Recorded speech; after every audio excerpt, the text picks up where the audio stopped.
नमस्कार दोस्तों, आप सभी को अहोई अष्टमी की ढेर सारी बधाई। आज हम सुनाने जा रहे हैं माता अहोई की पवित्र कथा, जिसे सुनने मात्र से ही घर में सुख शांति और बच्चों की लंबी उम्र का आशीर्वाद मिलता है। बहुत समय पहले की बात है। एक नगर में एक साहूकार रहता था। उसके 7 बेटे और 7 बहुएं थी। घर बहुत संपन्न था, लेकिन छोटी बहू को कोई संतान नहीं थी। वो हर दिन भगवान से यही प्रार्थना करती, हे प्रभु, मुझे भी माँ बनने का सुख दो। एक दिन कार्तिक मास की कृष्ण अष्टमी आई। सभी बहुएं जंगल गई, घर में काम आने वाली मिट्टी लाने के लिए। छोटी बहू भी उनके साथ चली गई। वो मिट्टी खोद ही रही थी कि तभी फावड़े की चोट से एक छोटे से सांप का बच्चा अनजाने में दबकर मर गया। वो बहुत डर गई और बोली, हे भगवान, मुझसे बहुत बड़ा पाप हो गया। मैंने अनजाने में एक जीव की हत्या कर दी। दुखी मन से वो घर लौटी, पर इस घटना की बात किसी से नहीं कही। समय बीतता गया। कुछ महीनों बाद छोटी बहू के घर बेटे का जन्म हुआ।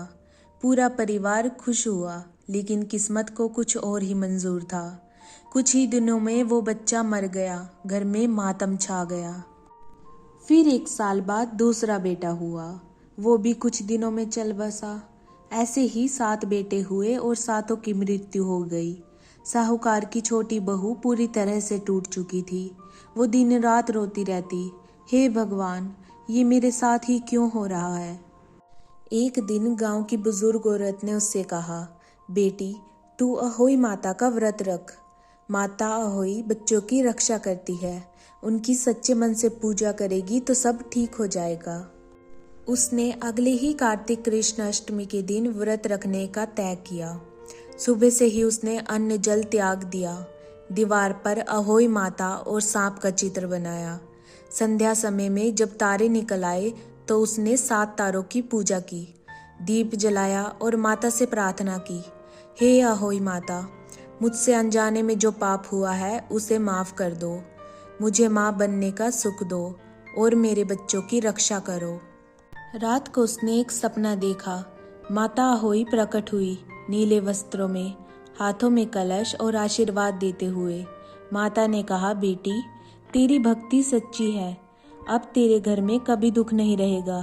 तेरे आने वाले बच्चे दीर्घायु और स्वस्थ रहेंगे। सुबह जब वो उठी तो उसका चेहरा चमक रहा था। वो बेहद खुश थी। कुछ ही महीने बाद उसके घर में एक सुंदर से पुत्र का जन्म हुआ, जो जीवित रहा और धीरे धीरे करके बड़ा हुआ। घर में खुशियों की बरसात हो गई। तब से हर साल कार्तिक कृष्ण अष्टमी के दिन महिलाएं अहोई माता का व्रत रखती है, अपने बच्चों की लंबी उम्र, अच्छे स्वास्थ्य और सुखी जीवन के लिए।